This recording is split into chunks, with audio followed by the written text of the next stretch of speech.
Hola a todos, ¿cómo están? Bienvenidos un día más al canal. Mi nombre es Desiree y aquí como siempre les traigo un nuevo caso. Y esta vez tenemos una historia que inició siendo quizás bastante evidente. Muchos creyeron al inicio que era un caso de violencia doméstica. Sin embargo, era casi imposible al inicio poder saber quién había cometido realmente el crimen. Así que sin nada más que agregar, vamos directamente a empezar. Este es el caso de Jolene Cummings. Jolene Rebecca Jensen nació en 1984. Creció en el condado de Nassau, Florida, junto a su madre y su padrastro. Jolene era conocida por su energía y su sentido del humor, y tenía un amplio círculo de amigos que la apreciaban mucho. Después de terminar la secundaria, estudió cosmetología en Jacksonville, Florida, con la ambición de abrir su propio salón de belleza. Más adelante, Jolene quedó embarazada de quien era su novio en ese entonces. Ella estaba realmente muy emocionada por ser madre. Finalmente tuvieron a una niña, sin embargo la relación de Jolene con su novio no prosperó y se terminaron separando. Sus amigos dicen que Jolene normalmente solía elegir a compañeros que no eran los más adecuados para ella. Y nadie sabía por qué. Era como que tenía un patrón. ¿Vieron cuando alguien suele tener como siempre este patrón de elegir personas que son crueles con ella o que son infieles, etc.? Bueno, Jolene estaba como en ese círculo de repetir todo el tiempo los mismos tipos de personas con las que estaba. Todo el mundo sabía que ella de verdad se merecía algo mejor. Sin embargo, a pesar de su separación, Jolene estaba muy feliz por el hecho de que había sido madre. Hacía de verdad de todo por su hija. Tiempo después de terminar sus estudios de cosmetología, Jolene regresó al condado de Nassau y encontró trabajo como estilista en el salón de belleza Tangles Hair Salon en Fernandina Beach. Gracias a su habilidad innata para relacionarse con las personas y su presencia en las redes sociales, Jolene construyó rápidamente una sólida base de clientes leales. Para esa época su vida personal también comenzó a ir bien. En el año 2013, Jolene se casó con un hombre llamado Jason Cummings, con quien tuvo 2 hijos más. La vida entera para Jolene realmente eran sus hijos. Siempre los ponía en primer lugar en su vida y hacía todo por ellos. Lamentablemente, con el tiempo, el matrimonio de Jolene comenzó a desmoronarse y ella con Jason se separaron en el año 2017. A pesar de toda esta situación personal, Jolene continuó trabajando arduamente para seguir manteniendo a sus hijos y darles la mejor calidad de vida. Un año después, el día 14 de mayo del 2018, el ex marido de Jolene y padre de 2 de sus últimos hijos, se puso en contacto con la madre de ella a través de un mensaje. Le escribió bastante preocupado diciéndole: ¿sabes dónde está Jolene? Se suponía que debía recoger a los niños de la escuela, pero nunca apareció. Como les comenté, el matrimonio ya estaba separado, pero ambos tenían la tenencia compartida con sus hijos. Los niños solían estar una semana en la casa de su padre y otra semana en la casa de su madre. Para esta ocasión los niños ya habían estado en la casa del padre durante toda la semana y ese día Jolene debía recogerlos en el colegio para llevarlos a su casa después de una semana completa sin verlos. Además quedaban pocos días para el fin de semana en el que se celebraba el Día de la Madre. Jolene estaba muy emocionada por este día y había compartido esa emoción que tenía con todos. Estaba muy ansiosa por pasar tiempo con sus hijos y celebrar juntos. Además, como les comenté, Jolene vivía por y para sus hijos, eran todo en su vida. Por todo esto, a la madre de Jolene le pareció sumamente extraño que su hija no haya aparecido para buscar a sus hijos de la escuela. Sabía que quizás algo grave estaba pasando. Por esto, después de varias horas de no tener noticias de su hija, la madre de Jolene se contactó con el departamento de policía de Fernandina Beach para informar sobre su desaparición. Las autoridades comenzaron a investigar a las personas cercanas a Jolene y alguien les llamó inicialmente la atención a los investigadores: Jason, su ex marido. 3 días antes de su desaparición, Jolene había llamado a la policía para denunciar un caso de aparente violencia doméstica. Contó que ella y su ex marido habían tenido una discusión muy fuerte y que él se había puesto violento. Incluso un vecino contó que había escuchado ruidos de varios objetos rompiéndose. Pero, ¿qué había sucedido exactamente? A pesar de que Jason y Jolene estaban separados, él no tenía dónde vivir. Entonces le pidió a Jolene quedarse en su casa por un tiempo. Sin embargo, ella se negó y él se enfureció ante esta respuesta. Como resultado, Jason empezó a golpear y destrozar cosas de la casa. Jolene, muy asustada, hizo esta llamada a la policía. Sin embargo, Jason logró escapar por una de las ventanas antes de que llegaran los agentes. Jolene le informó a los oficiales que Jason no la había agredido físicamente, pero él ya tenía varias denuncias hechas por violencia doméstica y por ellas se encontraba en libertad condicional. Sin embargo, como no la respetaba, tenía una orden de arresto en su contra, y por eso fue que Jason huyó rápidamente por la ventana una vez que supo que la policía estaba llegando a la casa de Jolene. En cuanto se dieron cuenta de todo esto que había pasado, la policía inició rápidamente la búsqueda de este hombre, que para ese momento era el principal sospechoso de la desaparición de Jolene. Al día siguiente, es decir, el día 15 de mayo, encontraron a Jason escondido en la calle. Estaba entre diferentes cajas de cartón, ya que, como les comenté, él no tenía un lugar en donde vivir. Fue arrestado de inmediato por violar su libertad condicional y también por posesión de drogas. Lo llevaron a interrogarlo por la desaparición de Jolene, sin embargo él inicialmente se negó a colaborar sin la presencia de un abogado. Su padre decidió hablar y afirmó que su hijo había estado con él durante todo el día del 14 de mayo. Por lo tanto, era imposible que Jason esté involucrado en la desaparición. Esto parecía proporcionarle al hombre una coartada sólida.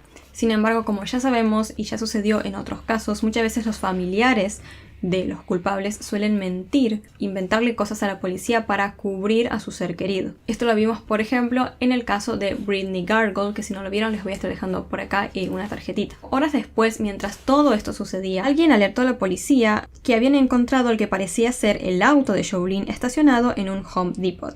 Los oficiales se dirigieron al lugar y empezaron a investigar cómo había llegado el auto hasta allí y si Jolene estaba cerca. Buscaron entre las filmaciones de las cámaras de seguridad del Home Depot y las mismas registraron al auto llegando al lugar y a una mujer saliendo de él a la 1:17 de la madrugada del día en el cual Jolene desapareció. Sin embargo, esta mujer no se parecía mucho a Jolene. Al parecer era otra persona, pero los investigadores no tenían información sobre su identidad. Era urgente para los agentes descubrir quién era esta mujer y por qué estaba usando el auto de Jolene mientras ella estaba desaparecida. Para avanzar con la investigación y obtener más información, los investigadores se dirigieron al último lugar donde se había visto a Jolene, su lugar de trabajo en Tangle's Hair Salon. Hablaron con el dueño del salón, quien afirmó que él había estado de viaje durante los últimos días, pero que sabía que Jolene había cerrado el salón a las 5 de la tarde del 12 de mayo, es decir, 2 días antes de su desaparición. Durante esos días, Jolene había estado trabajando junto a una nueva empleada llamada Jennifer Seibert. Los detectives se pusieron en contacto con Seibert, quien les informó que ella no podía colaborar con ningún tipo de investigación policial porque se involucraba ya en otro caso de la justicia relacionada con un exnovio que la acosaba. Pero sí les aseguró a los agentes que ella no tenía ningún tipo de relación con Jolene más que laboral y que no tenía ni idea de dónde estaba. Los oficiales le dijeron a Seibert que estaba bien si ella no quería hablar ni colaborar más, pero que por favor les proporcionara información sobre las prendas de ropa, la ropa que estaba utilizando Jolene el último día que la vio. Jennifer contestó que no se acordaba porque ella no solía prestarle atención a ese tipo de cosas. Los investigadores decidieron revisar nuevamente las filmaciones de las cámaras de seguridad del Home Depot y se dieron cuenta de esta forma que Seibert se parecía mucho a la mujer que habían captado las cámaras saliendo del auto de Jolene en este lugar la madrugada de su desaparición. Es por esto que los investigadores regresaron al Tangle's Hair Salon y allí se encontraron nuevamente con Jennifer Seibert. Le dijeron que posiblemente ella había sido la última persona en ver a Jolene, entonces era muy importante que colaborara con la investigación. Le pidieron que por favor proporcionara más información. Sin embargo, Seibert se negó nuevamente a cooperar. La policía se fue del salón e inmediatamente después de eso, de forma súper inesperada, Jennifer Seibert decidió renunciar a su trabajo y le informó a su jefe que no quería saber nada con que le involucraran en ningún tipo de investigación policial. Le dijo finalmente a su jefe que había decidido irse, dejar la ciudad y que por favor le enviara un dinero que le debía a una dirección que le dejó en un papel. Como si todo esto no fuera ya un comportamiento demasiado extraño, cuando su jefe intentó enviarle el dinero a la dirección proporcionada por ella, se dio cuenta de que era una dirección falsa. A los investigadores toda esta situación les pareció muy extraña. Jennifer Seibert había sido posiblemente la última persona en ver con vida a Jolene. No quería hablar ni cooperar. Y además había abandonado su trabajo de una manera repentina con una excusa sospechosa. y empezaron a creer que Seibert estaba seriamente involucrada en la desaparición de Joulin. Y por las circunstancias de los hechos, los investigadores estaban bastante conscientes de que se podía tratar de un crimen.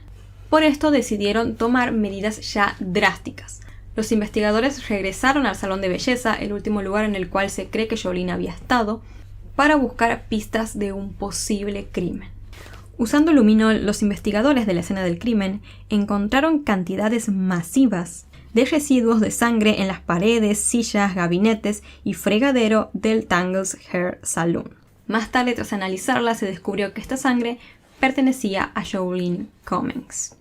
La policía ya sabía que Jennifer Seibert había dicho que dejaría su trabajo y abandonaría la ciudad. Pero ya ahora, con este contexto, los agentes no podían permitir que Jennifer se escapara. Después de buscar durante horas, finalmente encontraron a Jennifer Seibert. Estaba durmiendo en el interior de un auto Kia azul negro en un área de descanso de la Interestatal 95. La policía procedió inmediatamente a detener a la mujer y se dieron cuenta de que Seibert había estado viviendo dentro de ese auto durante un tiempo bastante considerable y que además este vehículo era robado. También distinguieron que la mujer tenía un notable corte severo en su rostro. Los policías detuvieron inicialmente a Jennifer Seibert con la excusa del robo del auto. No le dijeron nada de que sospechaban que estaba involucrada en la desaparición de Joulin, pero sí le preguntaron por qué tenía esa herida tan extraña en el rostro, y ella contestó que se había caído de una bicicleta y golpeado contra un árbol. Pero el aspecto de esta herida no se correspondía con ese tipo de lesión. Más bien parecía como si hubiera estado involucrada en una pelea. La policía ya para esta altura estaba prácticamente convencida de que Jennifer Seibert era la culpable del crimen de Joulin, pero necesitaban pruebas consistentes para poder presentar cargos en su contra, ya que no tenían una conexión sólida entre ella y la escena del crimen. Además, aunque era bastante claro de que se había cometido un crimen contra Joulin, tampoco se había encontrado su cuerpo, y esto hacía más difícil que se pudiera acusar a Jennifer Seibert de un crimen. Es por esto que, para recopilar más evidencia, las autoridades investigaron las imágenes tomadas por las cámaras de vigilancia del salón de belleza y sus alrededores. Estas imágenes mostraron a Jennifer Seibert llevando bolsas de basura pesadas a un contenedor de basura detrás del salón de belleza, después de haber cerrado el mismo la noche del 12 de mayo. Posteriormente, el contenido de ese contenedor de basura fue vaciado por un camión de basura, y por lo tanto se llevaron todo lo que contenía. Esa misma noche, las cámaras de seguridad de un Walmart cercano habían captado a Jennifer Seibert comprando artículos de limpieza, guantes y un cuchillo de trinchar eléctrico. Luego, las cámaras también captaron cómo Jennifer regresó al salón de belleza y continuó metiendo en ese contenedor de basura enormes bolsas totalmente llenas. Lo que realmente les resultó espeluznante a los policías de todo esto que vieron fue el cuchillo eléctrico que Jennifer había comprado, porque los llevó a pensar que lo más probable que haya ocurrido era que Jennifer, después de haber matado a Joulin, la haya descuartizado y puesto diferentes partes de su cuerpo en estas bolsas que después tiró en el contenedor de basura. Los investigadores, el día que arrestaron a Jennifer Seibert, habían tomado diferentes objetos del interior de su auto que mandaron a analizar, y en varios de estos elementos, como calcetines, botas y tijeras, hallaron el ADN de Joulin. Y como si todo esto no fuera poco, los investigadores descubrieron que el día anterior a la desaparición de Joulin, ella y Jennifer Seibert habían tenido una discusión muy fuerte. Los investigadores, tras indagar entre testigos e interrogatorios, descubrieron que el día antes de la desaparición de Joulin, ella se había peleado en el trabajo con Jennifer Seibert. Durante el tiempo en el cual Joulin desapareció, como les conté, el dueño del salón había estado de viaje, y Joulin era a quien él había dejado como encargada general de todo. Por esto, Joulin estaba teniendo días muy agotantes, ya que trabajaba mucho, y al parecer Jennifer no hacía casi nada. Esto empezó a enojar muchísimo a Joulin, porque se daba cuenta de que Jennifer no colaboraba prácticamente en nada con el salón de belleza. Se enojó tanto que Joulin le dijo a un amigo que si algún día Jennifer necesitaba ayuda o algo, ella no se la iba a dar. Uno de esos días también Joulin se alejó un poco junto con un compañero de trabajo para tener una charla privada, pero Jennifer los siguió e intentó escuchar esta conversación. En cuanto Joulin se dio cuenta, se enfureció y le dijo que se fuera, que se alejara y que era una falsa. Así de a poco Joulin empezó a descubrir que Jennifer tenía algunos comportamientos extraños y preocupantes. Empezó a notar que algo quizás en Jennifer no andaba bien, entonces se puso a investigarla para ver si no tenía antecedentes penales. Y de esta manera Joulin al parecer descubrió algo muy oscuro de Jennifer. Y antes de que Joulin desapareciera, ella había enfrentado a Jennifer y le dijo: "No eres quien dices ser, y voy a descubrir quién eres realmente". La realidad era que Joulin tenía toda la razón. Cuando los investigadores analizaron las huellas dactilares de Jennifer Sibert, descubrieron que éstas aparecían con el nombre de Kimberly Lee Kessler. Así, después de 48 horas bajo custodia, los investigadores se enfrentaron a Jennifer Sibert y de esta manera ella reveló que no era quien todos pensaban que era. Tengo 50 años y he estado huyendo del FBI durante más de 25 años, les dijo con calma Jennifer Sibert en una entrevista a los investigadores. Sibert también contó que nació en 1968 en Butler, Pensilvania. Quienes la conocieron dijeron que ella siempre había sido una chica dentro de todo normal, hasta que un día de repente rompió y prácticamente dejó de tener comportamientos normales. Empezó a actuar de forma extraña y violenta. Por ejemplo, un día le arrancó los dientes a su hermano utilizando un bate de béisbol. Jennifer contó que se escapó de su casa después de terminar la secundaria y se empezó a relacionar con un hombre que robaba bancos. Como este hombre siempre estaba siendo perseguido por la policía, Jennifer empezó ahí a utilizar nombres e identidades falsas. Ahora ya sabemos que Sibert no es su apellido real, sino que es Kessler, así que voy a empezar a referirme a ella a partir de ahora como Kessler. Cuando ella huyó de su casa, su madre había denunciado su desaparición, pero la policía no la encontró sino hasta 8 años después. Le dijeron a la madre que su hija estaba bien y que claramente era una persona que no quería ser encontrada.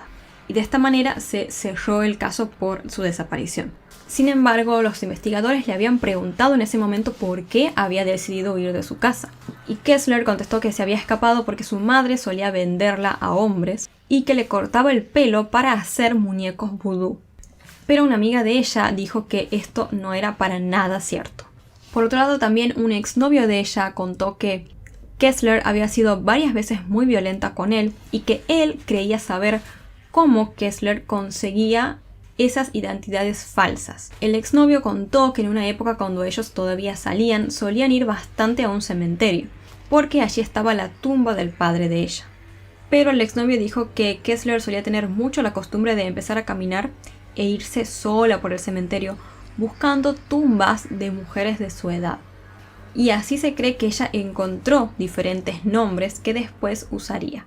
De hecho, el nombre que estaba utilizando cuando sucedió la desaparición de Joulin, que era Jennifer Sibert, era el nombre de una niña que falleció en el año 1987 y que fue enterrada en aquel cementerio. Cuando los investigadores buscaron entre las cosas de Kessler, encontraron que ella había tenido un total de 14 identidades falsas diferentes. Después de todo esto, los investigadores siguieron teniendo entrevistas con Kessler, que eran cada vez más extrañas. En esas entrevistas ella luce como muy tranquila y no parecería estar afectada por nada. Los agentes le mostraron a Kessler que ya tenían un montón de pruebas que la involucraban a ella en un posible crimen contra Joulin Cummings. Pero Kessler no dijo nada al respecto y solamente pidió asesoría legal. Sin embargo, los investigadores, ya con todas las pistas y la información que habían recopilado, pudieron armar una teoría de cómo habían sucedido todos los hechos. Al parecer, Kessler había estado planificando todo el crimen con bastante tiempo, pues algunos días antes de los hechos, después del 30 de abril, Kessler había buscado en Google cosas como compañero de trabajo culpable de matar a un compañero de trabajo o asesinatos de mujeres en Florida. Finalmente llegó el día 12 de mayo en el cual se cree que Kessler asesinó a Joulin Cummings. Sin embargo, no se sabe cómo lo hizo, pero se cree que llevó a cabo el crimen dentro del salón de belleza, ya que fue ahí donde se encontraron los restos de sangre de Joulin tras las pruebas de luminol. Tras cometer el crimen, se cree que Kessler tomó el auto de Joulin y manejó hasta el Home Depot, en donde dejó el auto para despistar a las autoridades. Luego la mujer fue hasta una gasolinera cercana y el hombre que trabaja ahí dijo que ella esa noche estaba muy irritable y dijo que pidió un taxi para que la llevara de regreso al salón de belleza. porque recordemos que el auto en el cual ella había ido hasta el Home Depot era el auto de Jolene y ella lo había dejado ahí para despistar. El taxi llevó a Kessler de regreso al salón de belleza, sin embargo, ella antes de entrar fue hasta el Walmart y compró todas las cosas que ya les mencioné, entre ellas el cuchillo eléctrico. Después regresó al salón. Se cree que en ese momento ella descuartizó a Jolene, que ya para ese momento había fallecido, colocó partes de su cuerpo en las diferentes bolsas de basura y después se deshizo de estas bolsas en aquel contenedor. Los días posteriores al crimen, Kessler continuó realizando búsquedas en Google, pero ya los términos habían cambiado.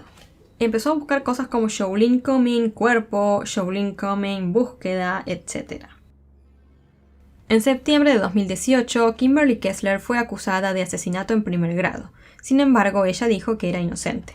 El juez en ese momento se dio cuenta de que ella no estaba mentalmente bien como para ser juzgada, así que la declaró incompetente y la envió a un hospital para ser tratada. Pasó el tiempo en el hospital y recibió su tratamiento. Cuando ya parecía que estaba bien y en condiciones de ser juzgada, Kessler inició una huelga de hambre, intentando demostrar que seguía siendo incompetente para ser juzgada. Pasó de pesar 196 libras a pesar 74.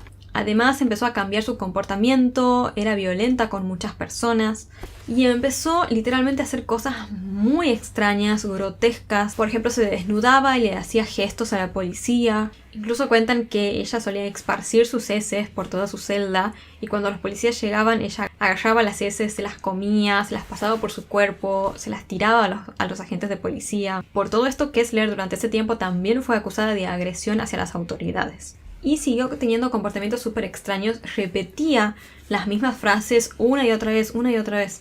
Decía todo el tiempo cosas como Jordan Brett es prima de Jolene Cummings, pero de una forma como muy extraña y repetitiva.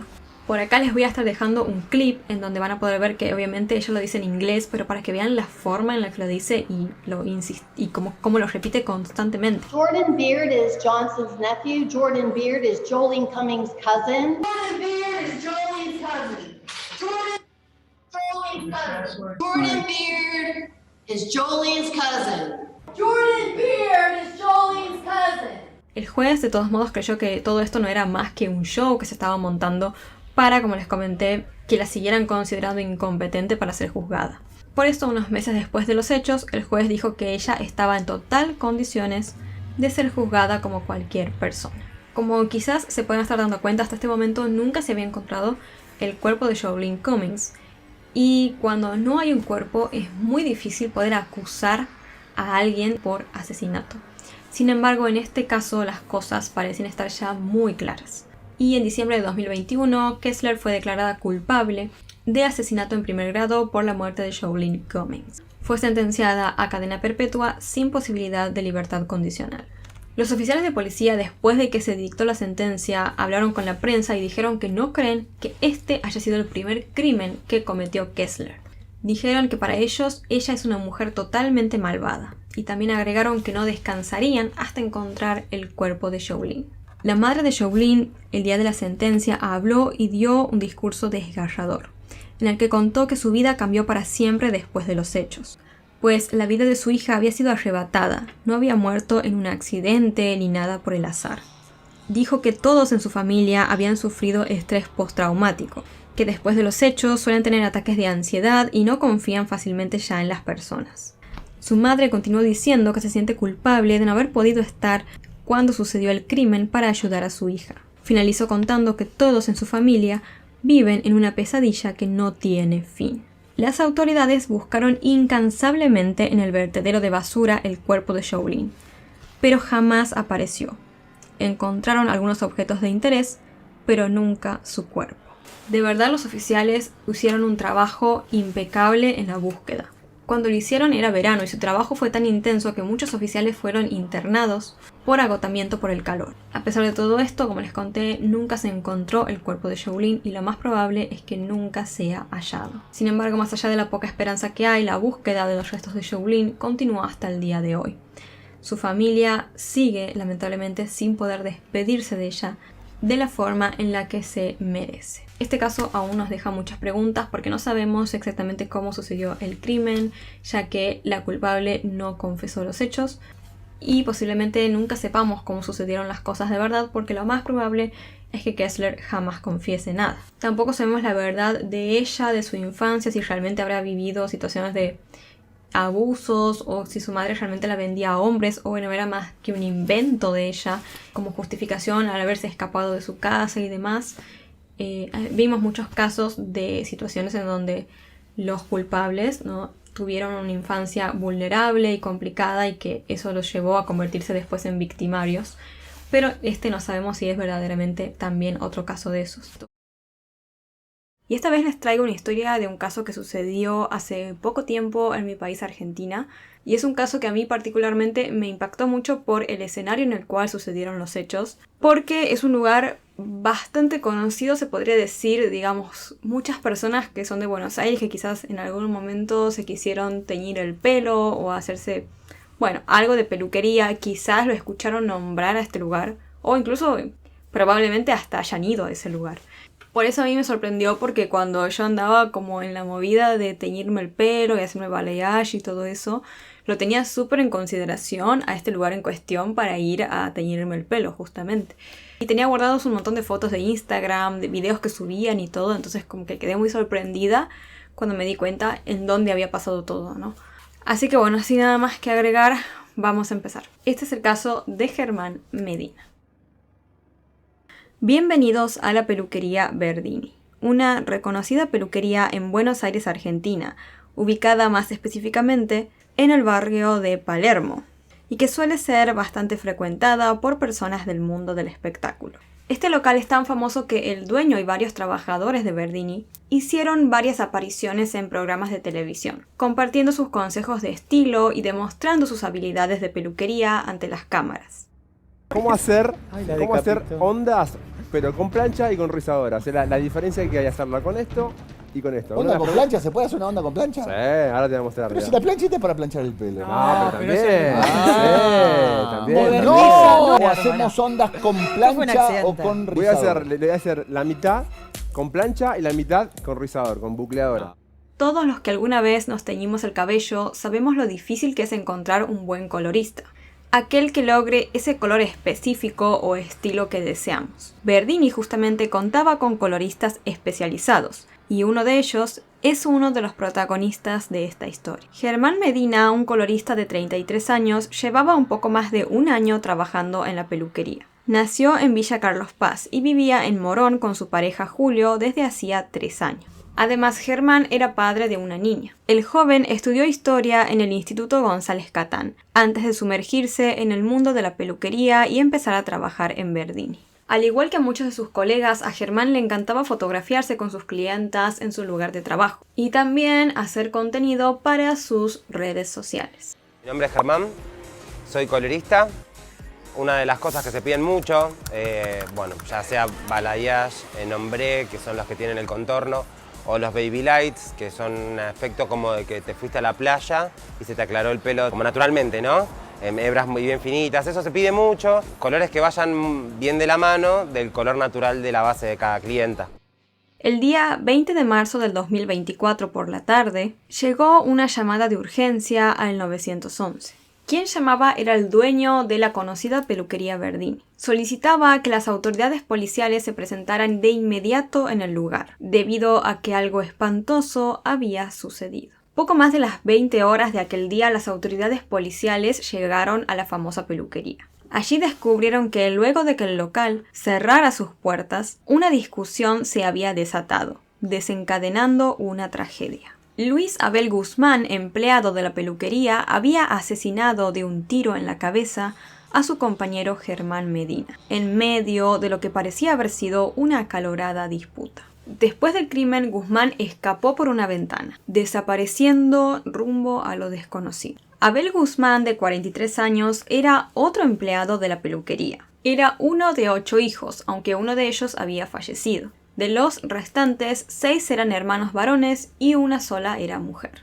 Algunos de ellos nacieron en la provincia de Santiago del Estero, ubicada en el norte de Argentina. Pero luego su madre se mudó a Buenos Aires, por lo que el resto de los hijos nacieron directamente allí. Varios años después, la madre de Abel Guzmán decidió volverse a su ciudad natal en Santiago del Estero. pero Abel, quien ya era mayor, optó por quedarse en la capital federal. Sin embargo, solía viajar para visitar a su madre con bastante frecuencia. En Buenos Aires, Abel residía en Merlo y había trabajado en el mundo de las peluquerías desde el año 2005. En la peluquería Verdini era conocido por ser la mano derecha del dueño Facundo Verdini. Abel también era muy activo en las redes sociales, en donde siempre solía demostrar en su contenido la enorme dedicación que él le ponía a su trabajo, pues siempre compartía contenido sobre los tratamientos capilares que él hacía en el salón.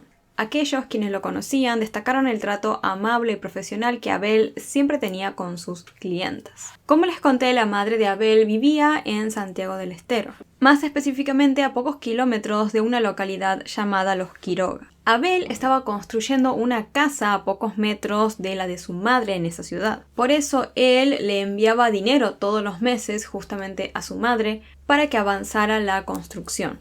Él esperaba que la casa estuviera terminada para fines de este año, pero el crimen cometido claramente cambió totalmente el curso de sus planes. Después de que Germán recibiera el disparo por parte de Abel, fue trasladado con signos vitales al Hospital Fernández. Sin embargo, a los pocos minutos de llegar, el joven falleció. Ahora la policía debía resolver dos misterios. Por un lado, en dónde estaba Abel, que había huido después de cometer el crimen, y por el otro entender por qué había decidido hacerle eso tan feo a su compañero de trabajo. La hermana de Germán, la víctima, develó que la relación de su hermano con Abel no era la mejor. Dijo que el asesino siempre se mostraba como una persona conflictiva y que maltrataba a sus compañeros. Según contó, había una tensión constante entre Germán y Abel, generalmente por temas laborales. No sé qué problema tenía esta persona, porque evidentemente era una persona problemática, dijo la hermana. Mi hermano me contaba y le contaba a mi mamá también que había discutido un par de veces con él. O sea, no se llevaban bien dentro de la peluquería, agregó. Una persona que lleva un arma al trabajo para matar a alguien no es normal. No sé qué problema tenía para que pudiera reaccionar así, finalizó la hermana. Para avanzar con la investigación y encontrar al prófugo, la policía realizó dos allanamientos. Uno en la casa de Merlo, donde vivía Abel, y el otro en el departamento de su hermano. Durante el allanamiento en el departamento del hermano, las autoridades encontraron un envoltorio de la compra de un colchón a nombre de Abel. Esto demostraba, según los investigadores, que Abel vivía durante la semana en ese domicilio y que los fines de semana era cuando se iba a Merlo, en donde tenía su casa. A pesar de ello, no se encontró nada más relevante en ese lugar. Luego, durante el allanamiento directamente en la casa de Abel, los investigadores tampoco hallaron ninguna pista sobre su paradero. Toda esta búsqueda no arrojó ningún tipo de indicios de hacia dónde podría haber huido el peluquero. Como les conté, a la peluquería Verdini iban muchas personas conocidas del mundo del espectáculo. Una host de un programa de noticias que lo conocía a Abel Guzmán, el asesino, por haber sido su clienta, dijo: él hace 4 años o más que era mi peluquero, y de pronto es un asesino. No era mi amigo, pero obvio, al ser peluquero nos contábamos nuestra vida. Cuando me desperté y vi que había pasado esto, empecé a chequear las redes como loca. Porque en todos lados lo nombraban, encima como peluquero mío, diciendo que era un asesino. Por eso estoy muy conmocionada, terminó diciendo la mujer. Sin pistas entonces sobre el paradero de Abel, la policía empezó a considerar que quizás el asesino podría haber huido hacia la provincia de Santiago del Estero, en donde vivía su madre. La mujer, es decir, la madre de Abel, habló con varios medios locales y nacionales desde las inmediaciones de su hogar en Santiago del Estero, y dijo que su hijo Abel no se encontraba con ella y que no tenía ni idea de dónde estaba. Rezo y recemos para que mi hijo se entregue lo más pronto posible, dijo la mujer. También admitió que se sentía muy triste desde que había tomado conocimiento de lo que había sucedido. Hablé con él hace 2 o 3 días y no lo noté ni raro o mal, dijo la madre del joven. Obviamente, por más de que la mujer hubiera declarado esto, existían ciertas sospechas de que quizás ella podía haber estado ocultando a su hijo en su propio domicilio. Por lo tanto, las autoridades fueron hasta Santiago del Estero para investigar y ver si el prófugo se encontraba allí. Los procedimientos se llevaron a cabo sobre todo dentro de la casa de la madre de Abel, pero también buscaron en la construcción que el hombre estaba haciendo cerca de la casa de esta, a donde tenía pensado mudarse. Y finalmente también chequearon en otras 3 casas de familiares directos. A pesar de los extensos allanamientos y las revisiones en múltiples propiedades, las autoridades no encontraron ninguna pista que indicara el paradero de Abel. Entonces, si bien hasta el momento no habían indicios sobre dónde podía estar el asesino, sí comenzaron a aparecer nuevas pistas, que empezaron a demostrar que el crimen en contra de Germán había sido totalmente planeado y pensado. Se descubrió que Abel había estado organizando durante 2 meses el homicidio de Germán. Primero, Abel decidió que la forma en la cual le quitaría la vida a su compañero de trabajo sería con un arma de fuego. Después diagramó muy detalladamente cuál sería su ruta de escape para evitar que pudieran rastrearlo después de cometer el crimen. También tenía pensado para, después de cometer el acto, apagar su teléfono celular y se aseguró días antes que 5 de sus hermanos también lo hicieran, con el objetivo de evitar ser rastreado de cualquier manera. Con todo esto planificado, el día 20 de marzo de 2024, es decir, el día del crimen, Abel salió de su casa para ir a trabajar con una mochila diferente a la que solía utilizar en su trabajo en la peluquería habitualmente. Descubrieron que la mochila no era una mochila de trabajo como la que pueden traer ustedes. La mochila estaba, creen los investigadores, acondicionada para fugarse, para escaparse, para irse, dijeron en los medios. Además, Abel había ido hasta su trabajo aquel día en su propio auto, un Volkswagen Bora, y esto era algo que él jamás hacía, puesto que siempre iba caminando o en transporte público. Aquella mañana, Abel llegó a las 10:15 a la peluquería. Atendió a 2 clientas y a la 1 de la tarde se fue del local sin decir nada. Volvió 1 hora después. Tras atender a una última clienta, se fue hacia la cocina del local sin decirle nada a ninguno de sus compañeros. Cerca de las 5 de la tarde, Abel invitó a Carlos, uno de los encargados de la peluquería, a tomar un café. Durante esa conversación, Abel le expresó a Carlos que tenía la necesidad de tener más paz mental y mencionó que iba a hablar con el dueño. Estoy cansado, necesito paz mental. Ya me da todo lo mismo, necesito terminar el tema hoy. Voy a hablar con el dueño, dijo Abel aquel día durante el café. Entonces, de vuelta en la peluquería aproximadamente a las 6 de la tarde, Abel le pidió a uno de sus colegas que le cortara el cabello. Más precisamente, le solicitó que lo rapara, es decir, que lo dejara pelado. Mientras el colega le hacía el corte, Abel bromeó sobre quedarse más loquito al raparse completamente la cabeza. Esto lo hizo, según los investigadores, y yo también lo creo porque me parece bastante obvio, con la idea de cambiarse el look bruscamente y que le fuera más fácil pasar desapercibido después de que huyera tras cometer el crimen, porque ya tenía planeado todo lo que iba a hacer ese día. Así que unas horas después de que se cortó el pelo y todo eso, a la hora del cierre del local, ya con las persianas bajas, todos los empleados se quedaron, como les era costumbre, charlando en el lugar y tomando cerveza. Fue ahí cuando Abel se acercó para hablar con el dueño, Facundo Verdín. Estábamos sentados hablando entre nosotros. Abel estaba apartado y vino y dijo que quería hablar, contó Facundo, el dueño. Yo le dije, hablamos mañana, agregó. Abel, justo en ese momento, de la nada, sacó el arma que tenía escondida en su abrigo. Según el dueño, él en ese momento se levantó de golpe y le dijo, vamos a hablar en la oficina, tranquilízate. Pero Abel le dijo que se sentara. El dueño se sentó, sin embargo, otra compañera de trabajo se levantó. Claramente asustada, supongo yo, porque su compañero estaba con un arma. Y Abel le dijo, no grites vos, no grites, cállate que les voy a volar la cabeza. Entonces, en ese momento, amenazándolos con el arma, Abel les ordenó a algunos de sus compañeros que se apartaran.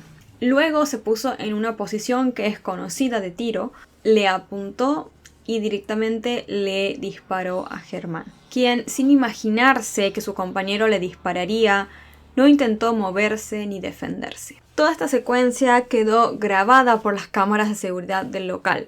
Obviamente no les puedo poner el video de ese momento específico, pero justamente es por eso que este crimen resultó bastante impactante, porque literalmente quedó toda la secuencia grabada. Sin embargo, ahora sí les voy a estar dejando varios clips de lo que pasó después de eso. Ya que tras el disparo, Abel empezó a moverse por el local como si estuviera buscando a alguien. Probablemente estaba intentando encontrar al dueño de la peluquería para dispararle a él también. Sin embargo, no lo podía hallar porque el hombre se había encerrado con llave en el baño en cuanto se dio cuenta de la situación. Y desde allí se puso a llamar al 911, realizando la llamada que les comenté antes. Entonces, en esa situación, sin poder encontrar al dueño, Abel tomó su mochila y luego de que otro miembro de la peluquería le abriera la ventana, huyó sin dejar rastro.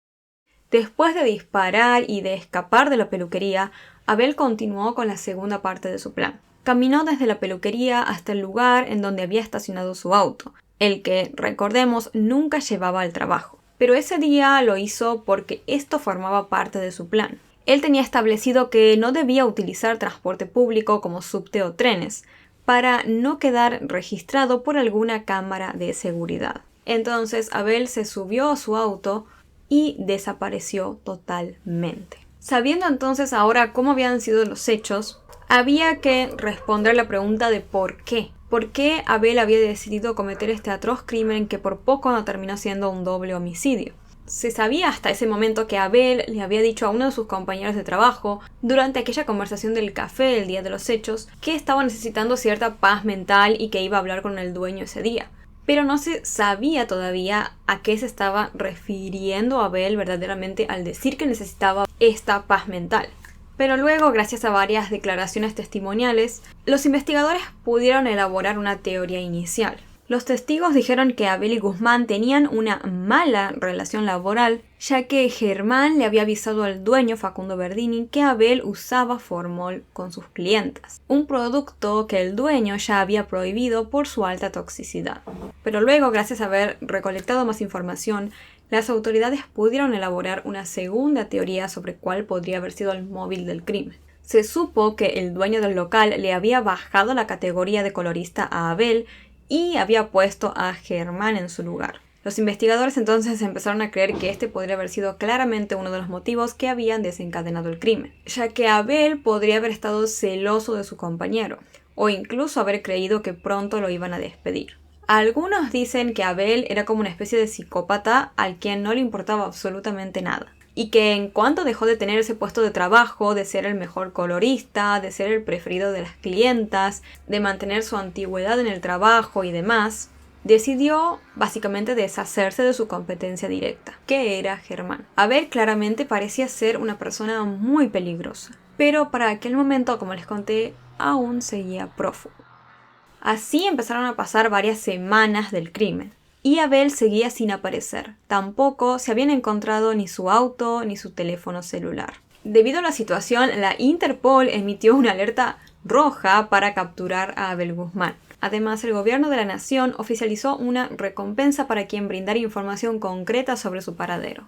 Ofrécese como recompensa dentro del territorio de la República Argentina la suma de 5 millones de pesos, destinada a aquellas personas que, sin haber intervenido en los hechos delictuales, brinden datos útiles que permitan lograr la captura de Luis Abel Guzmán, decía el anuncio del gobierno. El nombre y la imagen de Abel Guzmán empezaron a figurar entre las 6.084 notificaciones rojas cargadas en la página de la Interpol. Pero en esa foto su aspecto era bastante distinto al que tenía en el momento en el cual cometió el crimen, ya que mucho tiempo antes de los hechos, Abel había comenzado a modificar su cuerpo como parte de su plan.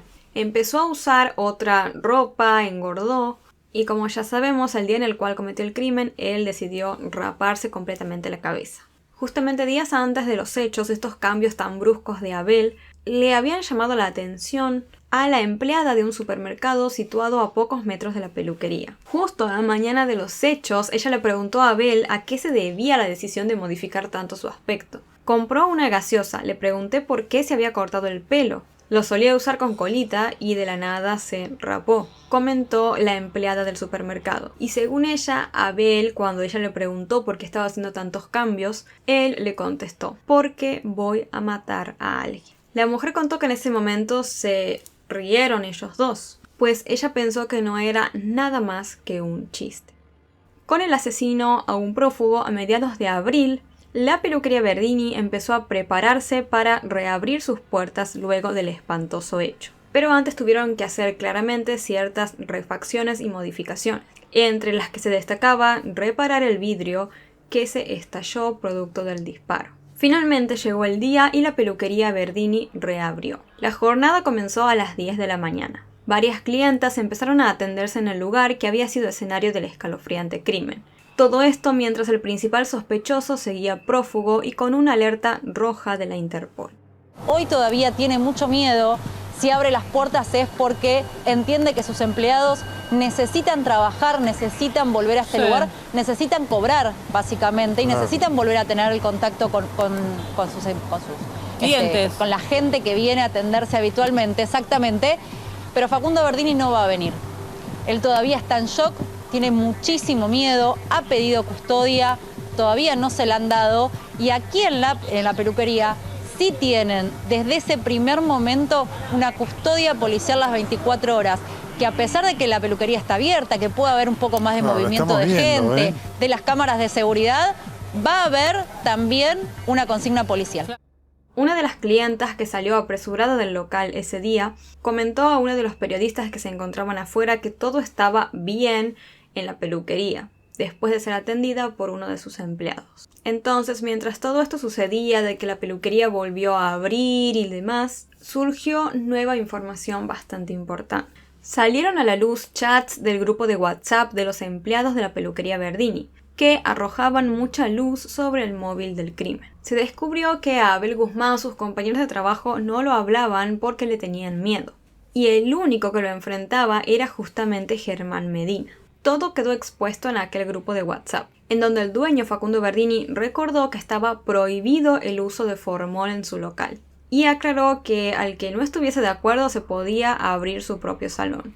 Esto va más que nada para vos, Abel Guzmán, porque tengo muchas quejas de los chicos y ya me está superando este tema. Prohibido usar formol. Lo dejo grabado como evidencia, no quiero más formol en la peluquería. Listo, ni a la mañana, ni a la tarde, ni a la noche, ni cuando está cerrada la peluquería, escribió Facundo Verdini, el dueño, en este grupo de WhatsApp. No tengo problema en encontrarnos y lo resolvemos como corresponde, le contestó Abel. En estos intercambios, Germán, la víctima, dejó bastante clara su postura. Hasta donde yo entiendo, se hace lo que el jefe dice, y si no, patada en el buje. ¿En dónde se vio que se le hable así al que te paga el sueldo? Si no le gusta a alguien, que agarre la puerta y listo. Muerto el perro, se acabó la rabia. Justo un mes después de todo este intercambio de mensajes, fue que Abel terminó asesinando a su compañero de un disparo en la cabeza. A fines del mes de mayo, la División Capturas de la provincia de la Ciudad de Buenos Aires finalmente encontró a Abel Guzmán. El hombre estaba escondido en una casa quinta ubicada en el partido de Moreno, provincia de Buenos Aires. El paradero del asesino se pudo conocer gracias a un mensaje de WhatsApp que les llegó a las autoridades. Esta captura que están viendo es del chat real.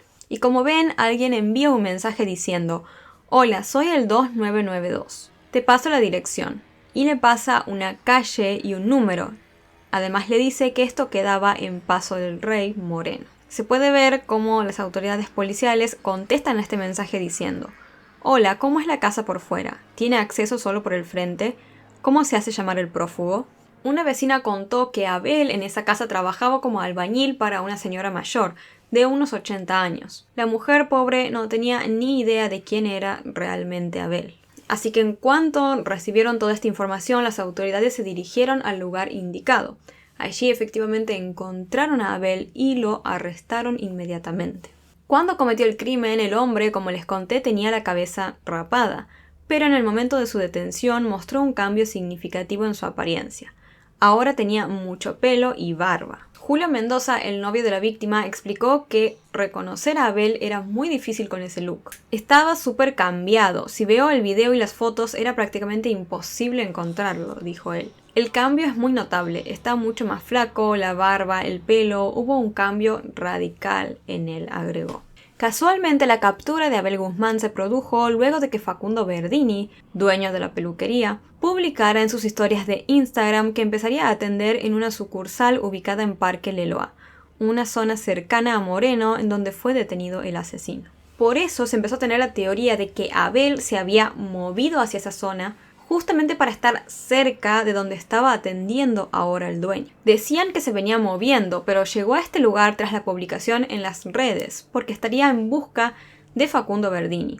Abel se mudó a 2 cuadras de esa peluquería en Leloa, explicaron los investigadores. Se cree entonces que Abel estaba planeando acercarse a esa peluquería en cualquier momento, para cumplir con el único objetivo que todavía no había alcanzado: asesinar al dueño de la peluquería Verdini. Abel, tras ser detenido, fue llevado a una alcaldía para ser indagado por el juez. Se dio a conocer que se esperaba que Abel recibiera una condena a cadena perpetua y que el juicio se llevara a cabo velozmente. Además, se dijo que la justicia investigaría si hubo más personas involucradas en el crimen, más allá del autor material.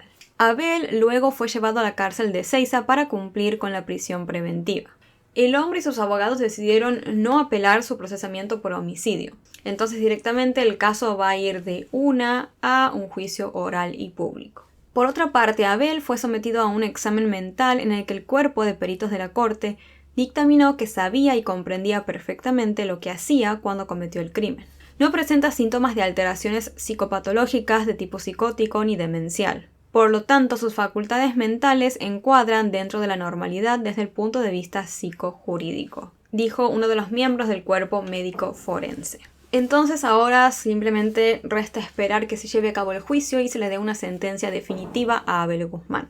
Hasta el momento de la fecha en el cual estoy grabando este video, todavía este juicio no se realizó. Sin embargo, si llega a surgir algún tipo de actualización para el momento en el cual suba este video, les voy a estar dejando la misma en un comentario fijado. Como les conté, también se está viendo de investigar si hubo más personas involucradas en el crimen.